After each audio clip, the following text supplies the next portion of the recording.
দুনচিয়া হলো প্রাচীন চীনের একটা রহস্যময় শক্তি। এটা এমন এক অদৃশ্য শক্তি যার মাধ্যমে রক্ষা করা যেত পুরো পৃথিবীকে। এর ভিতর ছিল অফুরন্ত ম্যাজিক্যাল ক্ষমতা আর অদৃশ্য হয়ে যাবার মতো শক্তি। যুগ যুগ ধরে কিছু বিশেষ মানুষ এই শক্তিকে রক্ষা করে আসছিল, কিন্তু এবার সেই শক্তির পেছনে লেগেছে ভিন্ন জগতের এলিয়েন। তারা চায় এই শক্তিকে তাদের দখলে নিতে। তাহলে কিভাবে মানুষ এই অদৃশ্য শক্তিকে এলিয়েনদের হাত থেকে রক্ষা করেছিল তাই জানবো আজকের গল্পে। তো মুভির শুরুতে জানানো হয় বহু বছর আগে এক ধরনের অদ্ভুত শক্তি যার নাম হলো দুনচিয়া। এই শক্তিটাকে একটা যন্ত্রের মধ্যে আটকে রাখা হয়েছিল, কারণ সেই শক্তিগুলো যেমন উপকারী তেমনি ক্ষতিকরও। অনেক গোষ্ঠী, অনেক সৈন্য, এমনকি অনেক ডেমনও সেই শক্তিটা পাওয়ার অনেক চেষ্টা করেছিল। তবে একদল ভালো আর প্রভাবশালী গোষ্ঠী শত শত বছর ধরে সেই শক্তিগুলোকে রক্ষা করে আসছে। তো এরপর মুভির একেবারে শুরুতে আমরা একজন কনস্টেবলকে দেখতে পাই। সে সদ্যই এই চাকরিতে নিয়োগ পেয়েছে, মানে আজই তার ছিল প্রথম ডিউটি। তাকে তার সহকর্মী আর সিনিয়ররা মিলে অনেকটা হয়রানি করতে থাকে। তার সিনিয়ররা কিছু মানুষের স্কেচ তৈরি করে এবং তাকে বলে এদেরকে খুঁজে বের করতে। সেই মুখগুলোর কেউই আসলে বাস্তবে কোনো অস্তিত্বই ছিল না, মানে তারা নিজেরাই নিজের কল্পনার চরিত্রে সেই স্কেচগুলো বানিয়েছিল। এখানেই সিন শিফট হয়ে যায় আর একটা জঙ্গল দেখানো হয়। সেখানে আকাশ থেকে একটা বিশাল গ্রহাণু বা উল্কার মতো কিছু একটা ধেয়ে আসছিল, কিন্তু সেটা আসলে গ্রহাণু নয়, বরং কোনো অজানা এলিয়েনের আগমন ছিল। সেই এলিয়েন পৃথিবীতে পড়তেই জঙ্গলে আগুন লেগে যায়। তারা আসলে সেই শক্তিগুলো মানে দুনচিয়া পাওয়ার জন্যই এই পৃথিবীতে এসেছে। অন্যদিকে আবারও সেই কনস্টেবলকে দেখানো হয় বেচারা তার সিনিয়রের কথা মতো এমন মানুষদের খুঁজে বেড়াচ্ছে যাদের আসলেই কোনো অস্তিত্ব নেই। সে একটা শহরে যায় এবং একটা মেয়েকে সে স্কেচগুলো দেখিয়ে জিজ্ঞাসা করে, মিস আপনি কি এদের কোথাও দেখেছেন? মেয়েটি বলে, তারা তো এখানেই আছে, একটু খুঁজে দেখুন। এই সময় কনস্টেবল একটা বিশাল মানুষকে দেখতে পায়। কনস্টেবল তার হাতে থাকা ছবিগুলো মিলিয়ে দেখে যে ওই বিশাল লোকটির মতোই একটা ছবি তার কাছে রয়েছে। লোকটির হাতে একটা হাঁড়ি ছিল, সেই হাঁড়িতে একটা মাছও রয়েছে।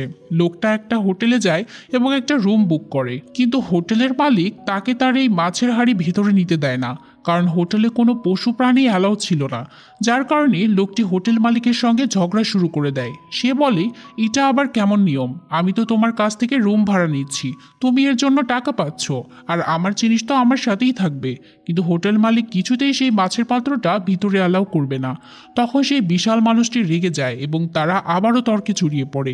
এই সময় আচমকাই দেখা যায় হাড়ির ভেতর থেকে মাছটি বড় হয়ে বেরিয়ে আসছে।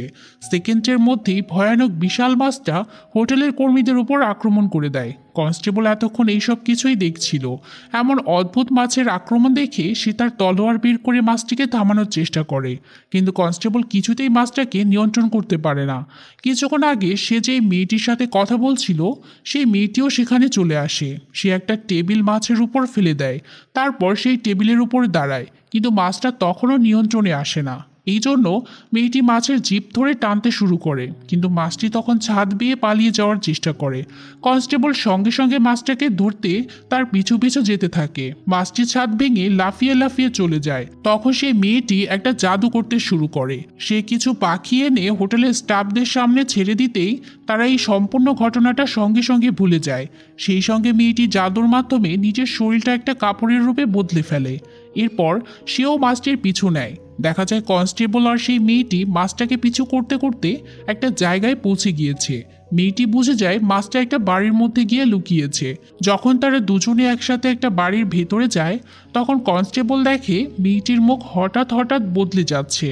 প্রথমে সে মেয়েটিকে চিনতে না পেরে নিজেদের মধ্যেই মারামারি লাগিয়ে দেয়। তো মেয়েটি কখনো একজন পুরুষের মতো হয়ে যাচ্ছিল, তো কখনো আবার ভয়ঙ্কর কোনো প্রাণীর মতো হচ্ছিল। সবশেষে যখন মেয়েটি নিজের আসল রূপ দেখায়, তখন দেখা যায় সে আসলে অসম্ভব সুন্দরী একজন তরুণী। তার নাম ছিল মেটাল ড্রাগন ফ্লাই। আর এই মেটাল ড্রাগন ফ্লাই এই সিনেমার মুখ্য চরিত্র। সে ছিল সেই সব মানুষদের একজন যারা দুনচিয়া আর এই পৃথিবীকে রক্ষা করছে। কনস্টেবল তো ড্রাগন ফ্লাইকে প্রথমবার দেখেই প্রেমে পড়ে গিয়েছিল। তো যাই হোক, এরা দুজন আবার সেই মাছটিকে খুঁজতে শুরু করে। যখন তারা ঘরের ভিতরে যায় তখন দেখে সেখানে একজন মেয়ে দাঁড়িয়ে আছে। ড্রাগন ফ্লাই তাকে মারতে মারতে জিজ্ঞেস করে, বল কোথায় আছে মাছটা? মেয়েটি কোনো জবাব না দিয়ে জানালার বাইরে লাফ দেয়, কিন্তু তখনই কনস্টেবল মেয়েটিকে ধরে ফেলে। কিন্তু জানা যায় সে আসলে কোনো মেয়েই নয়, বরং একজন পুরুষ। লোকটি মেকআপ করেছিল, এমন মেকআপ যাতে কেউ তাকে চিনতে না পারে। তার গলায় একটা কাপড়ও জড়ানো ছিল। ড্রাগন ফ্লাই রেগে গিয়ে আবার জিজ্ঞেস করে, বলতো মাছটা কোথায়? সে বলে, ঘরের মধ্যে যে বিশাল ছবিটা আছে তার ভিতরেই মাছটা লুকিয়ে রয়েছে। ড্রাগন ফ্লাই ভেতরে যায় এবং দেখে মাছটি সত্যি ছবির ভেতরে লুকিয়েছিল। এরপর ড্রাগন ফ্লাই মাছটিকে বের করে নিয়ে একটা জালের মধ্যে বন্দি করে ফেলে। মুহূর্তের মধ্যেই মাছটা আবার আগের মতো ছোট হয়ে সেই জালের মধ্যে বন্দি হয়ে যায়।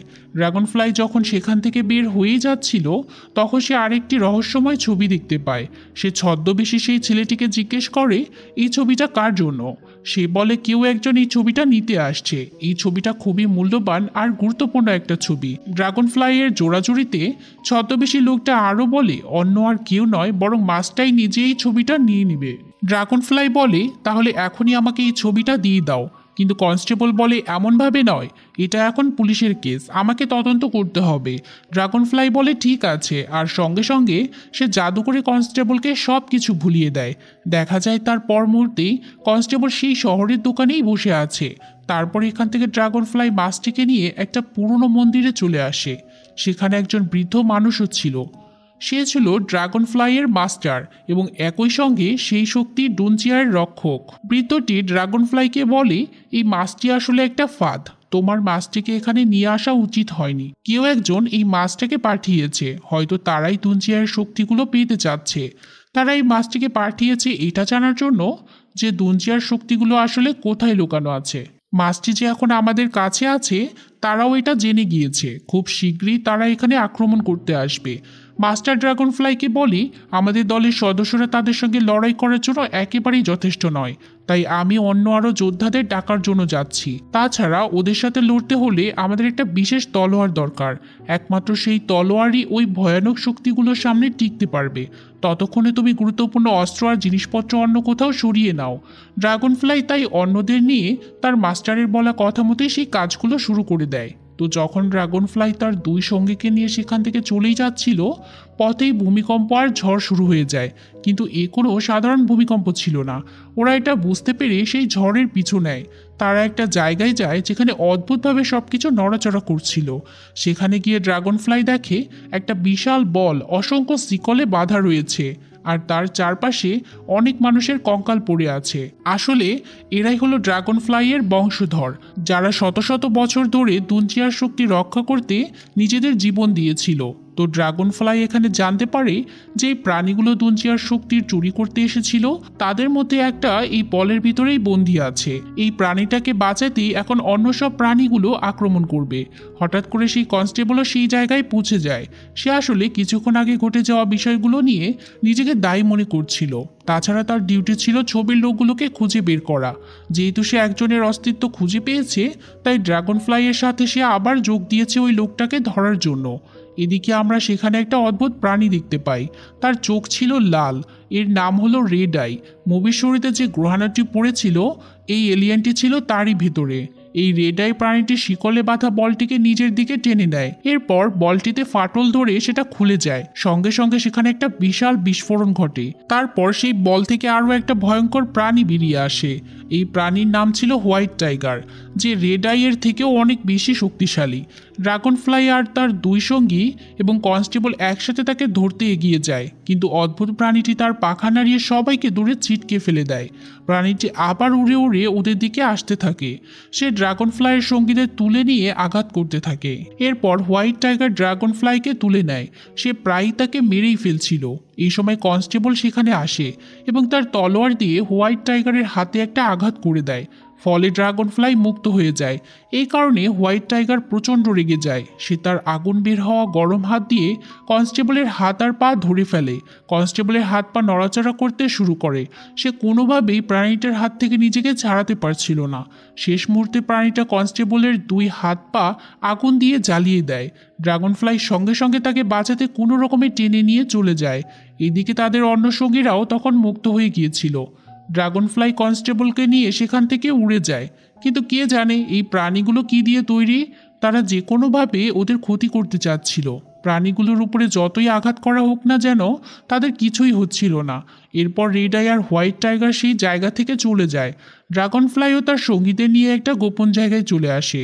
সবাই সেখানে খুব চিন্তিত ছিল, কারণ ওই ভয়ানক ড্রাগনগুলো মুক্ত হয়ে গেছে এবং পৃথিবীতে এসে গেছে।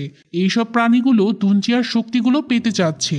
সবাই বলাবলি করছিল এই ভয়ানক প্রাণীগুলোকে প্রতিহত করতে আমাদের আরও কঠোর হতে হবে। কিন্তু ড্রাগনগুলোর সাথে যুদ্ধ করতে হলে তাদের এই মুহূর্তে মাস্টারের খুব সাহায্য দরকার। কিন্তু তাদের মাস্টার তো অস্ত্র খুঁজতে আর অন্যান্য যোদ্ধাদের সঙ্গে যোগাযোগ করতে বাইরে গিয়েছে। ড্রাগনফ্লাই বলে এই সময়ের জন্য আমাদের আরেকজন মাস্টারের প্রয়োজন। এই জন্য ড্রাগনফ্লাইয়ের ভাই তাদের মাস্টার খুঁজতে বের হয়। তবে সে অন্ধ সাজার নাটক করেছিল। একটা শহরে গিয়ে পৌঁছাতেই সেখানের মানুষ কেউ তাকে পাত্তাই দিচ্ছিল না। এরপর লোকটি তার চিকিৎসা শাস্ত্রের জ্ঞান সম্পর্কে সবাইকে জানায়। সেখানে সব মানুষ তার কথা শুনে অবাক হয়ে যায়, কারণ এদের কারোই ড্রাগনফ্লাইয়ের ভাইয়ের মতো জ্ঞান ছিল না। সেখানে সবচাইতে বড় চিকিৎসক তাকে একটা চ্যালেঞ্জ করে বসে। সে যদি তাদের একজন পাগল মানুষকে ঠিক করে দিতে পারে তবে তারা মেনে নিবে যে সে আসলে একজন সত্যিকারের জ্ঞানী। ড্রাগনফ্লাইয়ের ভাই একটা অন্ধকার ঘরে গিয়ে দেখতে পায় পাগল মানুষটি আসলে খুবই ইনোসেন্ট একটা মেয়ে। মেয়েটির হাতে একটা গোল চিহ্ন ছিল। এই চিহ্নটি সেই সব মানুষের মধ্যেই থাকে যাদের মধ্যে শক্তি আছে এবং যারা কোনো দলকে নেতৃত্ব দিতে পারবে। আর এমন একজন মানুষকেই সে খুঁজে বেড়াচ্ছিল। সহানুভূতি দেখিয়ে সে মেয়েটিকে কিছু খাবার খেতে দেয়, কিন্তু খাবারটা খেতে না পারায় মেয়েটি হঠাৎ করেই রেগে যায়। আর সঙ্গে সঙ্গেই সে একটা বিশাল ভয়ঙ্কর সুন্দর নীল রঙের ময়ূরে রূপান্তরিত হয়ে যায়। তো সবশেষে ড্রাগনফ্লাইয়ের ভাই সবটা বুঝেই মেয়েটিকে সঙ্গে নিয়ে আসে। কিন্তু মেয়েটি ছিল খুবই শিশুসুলভ আর মিষ্টি স্বভাবের। ড্রাগনফ্লাই মেয়েটিকে দেখে তার ভাইকে বলে, তুমি এ কাকে নিয়ে এসেছো? সে তো একটা শিশুর মতো আচরণ করছে। সে আমাদের কিভাবে নেতৃত্ব দেবে? এই কথা শুনে তার ভাই মেয়েটির হাতে থাকা গোল চিহ্নটি দেখায়। সে বলে, দেখো, সে আমাদের নেতৃত্ব দিতে পারবে। তার শিশুসুলভ আচরণকে উপেক্ষা করো। সে অনেক শক্তিশালী। আমি দেখেছি যখন সে রেগে যায় তখন সে একটা ময়ূর দানবে রূপান্তরিত হয়ে যায়। ড্রাগনফ্লাই বলে, প্রথমে আমাদের মাস্টারের অনুমতি নিতে হবে। সে আমাদের নেতা হিসেবে উপযুক্ত কিনা সেটাও জানতে হবে। তারা টেলিপ্যাথের মাধ্যমে তাদের আসল মাস্টারের সঙ্গে যোগাযোগ করে। তাদের মাস্টার একটা মহিলা অক্টোপাস প্রাণীর মাধ্যমে তাদের কাছে বার্তা পাঠায়। সে জানায়, আমি এখন অন্য একটা শহরে আছি। খুব শীঘ্রই আমি সেই শক্তিশালী অস্ত্রটা সংগ্রহ করে ফেলবো, যাতে রেড আই দানব বা হোয়াইট টাইগার দুনচিয়ার শক্তি পেয়ে ভুল কাজে ব্যবহার করতে না পারে। আর যার কথা তোমরা বলছো, মানে যে মেয়েটির হাতে গোল চিহ্ন আছে, সেই এখন থেকে তোমাদের নতুন নেতা। তোমরা সবাই তাকে নিয়ে এই শহরে চলে এসো যেখানে আমি আছি। তো এরপর মাস্টারের কথা মতো সবাই যার যার মতো প্রস্তুতি নেয়। কিন্তু ড্রাগনফ্লাইয়ের মন খারাপই থাকে, কারণ সে তার নতুন মাস্টারকে কিছুতেই পছন্দ করতে পারছিল না, তার শিশুসুলভ এবং অগম্ভীর আচরণের জন্য। এর পাশাপাশি সে কনস্টেবলকে নিয়েও চিন্তিত ছিল, আর কনস্টেবলের জন্য কৃত্রিম হাত পা লাগানো দরকার। তাছাড়া তার ব্যথাও কমেনি। যাই হোক, এরপর তারা সেই নতুন শহরের উদ্দেশ্যে যাত্রা শুরু করে। পথে তারা একটা গুহায় বিশ্রাম নিতে থামে। সেখানে সবাই আলোচনা করছিল যে ড্রাগনফ্লাই হয়তো ঠিকই ভাবছে, একটা মেয়ে যে এখনও পরিপক্ক না, সে কিভাবে আমাদের নেতৃত্ব দেবে। মেয়েটি চুপচাপ তাদের এইসব কথা শুনছিল। তারপর সে হঠাৎ করেই রেগে যায় আর একটা ময়ূর দানবে রূপান্তরিত হয়ে যায়। সে ড্রাগনফ্লাইয়ের ভাইয়ের উপরেই আক্রমণ করে। তবে পর মুহূর্তে সে আবার স্বাভাবিক মানুষ রূপে ফিরে আসে আর তাকে জড়িয়ে ধরে। এর মানে হলো সেই একমাত্র পুরুষ যে দলের মধ্যে এই মেয়েটিকে সমর্থন করছে। কিন্তু ড্রাগনফ্লাইয়ের এই বিষয়টা একেবারেই পছন্দ হয় না। অন্যদিকে আমরা মাস্টারকে শহরে দেখতে পাই। সে তার সৈন্যদের সঙ্গেই ছিল এবং তারা সেখানে একটা বাক্স খুলছিল। মাস্টার সহ সেখানে থাকা সব মানুষ তাদের শক্তিটা ব্যবহার করে সেই বিশেষ অস্ত্রটিকে অ্যাক্টিভেট করে দেয়। বহুদিন ব্যবহার না করার কারণে অস্ত্রটির মধ্যে কোনো শক্তি ছিল না। কিন্তু খুব শীঘ্রই রেড আই এবং হোয়াইট টাইগারও সেখানে পৌঁছে যায়। তারা সেই আর্ক অস্ত্রটি মাস্টারের হাত থেকে ছিনিয়ে নেয়। এই দুই ড্রাগন সেখানে অনেকগুলো ম্যাজিক্যাল তরঙ্গ তৈরি করে। তারা মাস্টারকে সেই তরঙ্গের মধ্যে নিয়ে যাওয়ার অনেক চেষ্টা করছিল, কিন্তু নিজেদের রক্ষা করতে মাস্টার একটা ছাতার মতো দেখতে ম্যাজিক্যাল ঢাল তৈরি করে ফেলে। এদিকে যখন রেড আই এবং হোয়াইট টাইগার আর্ক অস্ত্রটি পেয়েছে, তাদের পরবর্তী লক্ষ্য ছিল অস্ত্রটি দিয়ে ড্রাগনফ্লাইদের নতুন মাস্টারকে হত্যা করা। কারণ একমাত্র সেই মেয়েটি তাদের দুজনকে থামাতে পারবে।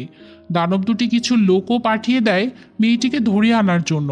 অন্যদিকে কনস্টেবল আর বাকি সবাই একটা হোটেলে বিশ্রাম নেওয়ার জন্য থেকে যায়। তাদের দলের কেউই মেয়েটিকে তেমন একটা পাত্তা দিচ্ছিল না, কিন্তু কনস্টেবল মেয়েটির উপর অনেক সহানুভূতি দেখায়।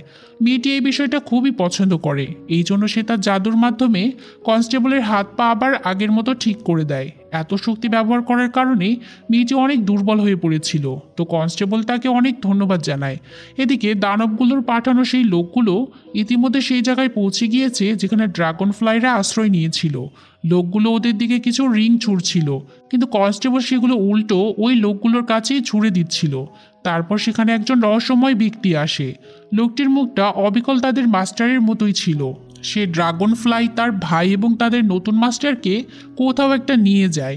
সে ড্রাগন ফ্লাইকে বলে, আমি তোমাদের উদ্ধার করেছি। আমি এখানে এসেছি এটা বলতে যে তোমাদের নতুন মাস্টার তোমাদের জন্য ভালো নয়, তোমাদের তাকে হত্যা করতে হবে। এই কথা শুনে ড্রাগন ফ্লাইয়ের অনেক সন্দেহ হয়। সে কিছুতেই বুঝতে পারছিল না এই লোকটি আসলে তাদের সত্যিকারের মাস্টার কিনা। সে তার ভাইকে বলেও দেয়, সে কেবল আমাদের মাস্টারের মতো দেখতে, আমরা তার কথার ফাঁদে পড়ব না। কথাটা শুনেই ড্রাগন ফ্লাইয়ের ভাই তার তলোয়ার দিয়ে লোকটিকে মেরে ফেলতে যাচ্ছিল, কিন্তু লোকটি তার শরীর থেকে অদ্ভুত তরঙ্গ বের করতে থাকে। এর ফলে ড্রাগন ফ্লাইয়ের ভাই অনেক দূরে গিয়ে পড়ে যায় এবং তারপর সেখানে তাদের আসল মাস্টারও চলে আসে। সে ড্রাগন ফ্লাইকে বলে, তুমি এখানে না এসে তাড়াতাড়ি নতুন মাস্টারকে নিয়ে চলে যাও। মাস্টারের কথা মতো তারা সেখান থেকে বের হতেই যাচ্ছিল, তখনই সেখানে আরও একজন মানুষ চলে আসে। এই লোকটির কাছে পানি নিয়ন্ত্রণের ক্ষমতা ছিল। দেখা যায় লোকটি ওদের উপর পানি দিয়ে আক্রমণ করতে থাকে, ফলে তাদের নতুন মাস্টারও পড়ে যায়। এরপর লোকটি ড্রাগন ফ্লাই এবং তার ভাইয়ের চারপাশে পানি দিয়ে একটা বৃত্ত তৈরি করে ফেলে। তারা এতে ব্যথা অনুভব করছিল, তাদের শক্তিও প্রায় নিঃশেষ হয়ে যাচ্ছিল। ওদের এমন কষ্ট দেখে নতুন মাস্টার কিছুতেই সহ্য করতে পারছিল না। ওদেরকে বাঁচাতে সে সামনে পড়ে থাকা একটা লাঠির নিয়ন্ত্রণ নিয়ে নেয়। তারপর সেটা ওই লোকটির বুকে ছুঁড়ে দেয়। লাঠিটি মানুষটির বুকে বিদ্ধ হয়ে তার জাদুর পানিও থেমে যায়। এতে ড্রাগন ফ্লাই এবং তার ভাই শেষ মুহূর্তে রক্ষা পেয়ে যায়। ড্রাগন ফ্লাই অচেতন ছিল, আর ড্রাগন ফ্লাইয়ের ভাই সেই মেয়েটিকে দেখতে পায়। এত পাওয়ার ব্যবহার করার কারণে তার রং পরিবর্তন হয়ে গিয়েছে, এমনকি তার শরীর ঠান্ডা হয়ে যাচ্ছিল। যৌবন থেকে নিমেষেই মেয়েটি বৃদ্ধতে রূপান্তর হয়ে গিয়েছে। যখন সে মেয়েটিকে স্পর্শ করে তখনই সে একটা ভিশন দেখতে পায়। এই ভিশনে সে তার প্রথম মাস্টারকে দেখতে পায়। তার মাস্টার তাকে বলে, অনেক বছর আগে যখন দানবরাই পৃথিবীতে এসেছিল, আমরা তাদের সঙ্গে লড়াই করার জন্য দুনচিয়ার শক্তি ব্যবহার করেছিলাম, কিন্তু এর মধ্যে আমাদের আর্ক অস্ত্রটা চুরি হয়ে গিয়েছিল। আর আমরা তো কিছু সময় আগে দেখেছি যে ড্রাগনরা সেই আর্ক অস্ত্রটি আবারও নিয়ে নিয়েছে। তো ড্রাগন ফ্লাইয়ের ভাইয়ের ভিশনে মাস্টার আরও বলছিল, এই অস্ত্রের সমস্ত শক্তি এই মেয়েটির মধ্যে রয়েছে, তাই এই মেয়েটি তোমাদের নতুন মাস্টার। সে তোমাদের মাস্টার হয়ে থাকবে চিরকাল, কারণ তার কাছে এমন শক্তি রয়েছে যা অন্য কারোর কাছে নেই। এটি শোনার পর ড্রাগন ফ্লাইয়ের ভাই খুব কষ্ট পায়, আর সে বাস্তব জগতে ফিরে আসে। এদিকে মেয়েটি তখনও তার কোলেই ছিল, আর মেয়েটির শরীরের রং পরিবর্তন হয়ে গেছে। মনে হচ্ছিল হয়তো মেয়েটি মৃত্যুর দিকে এগিয়ে যাচ্ছে। শীঘ্রই সে লক্ষ্য করে যে মেয়েটির শরীর অনেক ভারী হয়ে গেছে। এর মানে হলো তার আত্মা শরীর থেকে বের হয়ে গেছে। এখানে মেয়েটি সত্যিই মারা যায়। এই কারণে ড্রাগন ফ্লাইয়ের ভাই অনেক কান্না করে। অন্যান্য সদস্যরাও সেখানে চলে আসে, মাস্টারও আসে। মেয়েটিকে সমাধিস্থ করার পরে কনস্টেবলকে তারা তাদের দলে অন্তর্ভুক্ত করে নেয়। এদিকে সবাই একটা বিষয় লক্ষ্য করে, নতুন সেই মেয়েটি যখন তাদের বাঁচিয়েছিল তখন তার কিছু কিছু শক্তি এদের সবার মধ্যে ট্রান্সফার হয়ে গিয়েছিল। ওরা বুঝে যায় এই শক্তি কাজে লাগিয়ে যদি ওরা সবাই একসাথে রেড আই আর হোয়াইট টাইগারের সাথে লড়াই করে তবে খুব সহজেই তাদেরকে থামানো যাবে। এরপর ওরা সবাই সেই ড্রাগনের সঙ্গে লড়াই করার জন্য বেরিয়ে পড়ে। সবাই একসাথে নিজেদের শক্তি দিয়ে ড্রাগনের সাথে লড়াই করতে থাকে। এদিকে কনস্টেবল তার সদ্য পাওয়া ম্যাজিক্যাল শক্তি দিয়ে সে তার হাত থেকে ম্যাজিক্যাল তরঙ্গ ছুড়ে দেয়। এর সাহায্যে সে হোয়াইট টাইগারকে মাটিতে ফেলে দেয়। ড্রাগন ফ্লাই রেড আই ড্রাগনের সঙ্গে লড়াই করছিল। তারা আকাশে ছিল এবং একে অপরকে আক্রমণ করছিল। রেড আই ড্রাগন তার টেন্টেকল দিয়ে ড্রাগন ফ্লাইকে আঘাত করছিল। ড্রাগন ফ্লাই তা প্রতিরোধ করছিল। সে তাকে লাথি আর ঘুষিও মারছিল। এদিকে ড্রাগন দুইটি শেষ পর্যন্ত সেই বিশেষ অস্ত্রটি অ্যাক্টিভেট করে দেয়, আর অস্ত্রটির মধ্যে থেকে ছোট বলের আকারে আগুনের গোলা ওদের দিকে ছুটতে থাকে। সেই বলগুলো বিস্ফোরিত হয়ে আগুন ছড়িয়ে পড়ছিল, কিন্তু এখানেই হঠাৎ করে একেবারে সময় থেমে যায়। যারা আকাশে এতক্ষণ লড়ছিল তারা আকাশেই আটকে পড়ে। আগুনের বলগুলো এক জায়গায় স্থির হয়ে দাঁড়িয়েছিল, ফলে হোয়াইট টাইগার আর রেড আইয়ের আক্রমণ থেকে ওরা সবাই বেঁচে যায়। দেখা যায় হঠাৎ করে সেই নতুন মেয়ের কবর থেকে ময়ূরের শরীরের শাখা প্রশাখা বেরিয়ে আসছে। হঠাৎ মেয়েটি আবার তার শক্তি দিয়ে রিজেনারেট হয়ে গিয়েছে। সে এসে সেই আগুনের বলগুলো আবার ড্রাগনগুলোর দিকে ছুড়ে দেয়। তারপর ময়ূর ড্রাগনটা রেড আই ড্রাগন আর হোয়াইট টাইগারের সামনাসামনি হয়। আকাশে এই তিন দানবের মধ্যে ভয়ানক একটা ফাইট হয়। ময়ূর ড্রাগন আগুনের বলগুলো বারবার ওদের দিকে ছুঁড়ে মারছিল। বলগুলো রেড আই আর হোয়াইট টাইগারের গায়ে লাগতেই আকাশে একটা বিশাল বিস্ফোরণ ঘটে। এতে হোয়াইট টাইগার মারা যায়, কিন্তু রেড আই ড্রাগনও আহত হয়। তারপর ময়ূরটি আবার তৎক্ষণাৎ আকাশে উড়ে যায় এবং সে রেড আই ড্রাগনকে একটা ঘূর্ণন দিয়ে নিচে ছুঁড়ে ফেলে, ফলে তারও মৃত্যু হয়ে যায়। সবাই তার প্রতি মুগ্ধ হয়ে নিজ থেকে এই যুদ্ধ দেখছিল। এবার ওরা সবাই তাকে তাদের নতুন মাস্টার হিসেবে গ্রহণ করে নেয়। এদিকে তারা জানতে পারে যে এই দুই ড্রাগন তো আসলে কিছুই না, এর থেকেও ভয়ানক শক্তিশালী একটা ড্রাগন যে কোনো সময় আবারও দুঞ্জির শক্তি ছিনিয়ে নিতে পৃথিবীতে অ্যাটাক করবে। এরপর সিনেমার শেষ দৃশ্যে আমরা দেখতে পাই ড্রাগন ফ্লাইয়ের ভাই এবং তাদের নতুন মাস্টার একে অপরকে পছন্দ করতে শুরু করেছে। অন্যদিকে কনস্টেবল এবং ড্রাগন ফ্লাইও একে অপরকে পছন্দ করছে। আর ভয়ানক শক্তিশালী ড্রাগনের সাসপেন্স রেখে সিনেমাটা এখানেই শেষ হয়ে যায়। তো এই ছিল আজকের গল্প। বোঝার সুবিধার জন্য কিছু জায়গায় চরিত্রের নাম চেঞ্জ করে দেওয়া হয়েছিল। এরপরও যদি কোথাও ভুল হয়ে থাকে অবশ্যই জানাবেন, আমি সেগুলো ঠিক করার চেষ্টা করব। আর যদি কারো কোনো বিশেষ মুভি এক্সপ্লেইনের রিকোয়েস্ট থাকে কমেন্ট করে জানাতে পারেন। আজকের মতো বিদায় নিচ্ছি, আল্লাহ হাফিজ।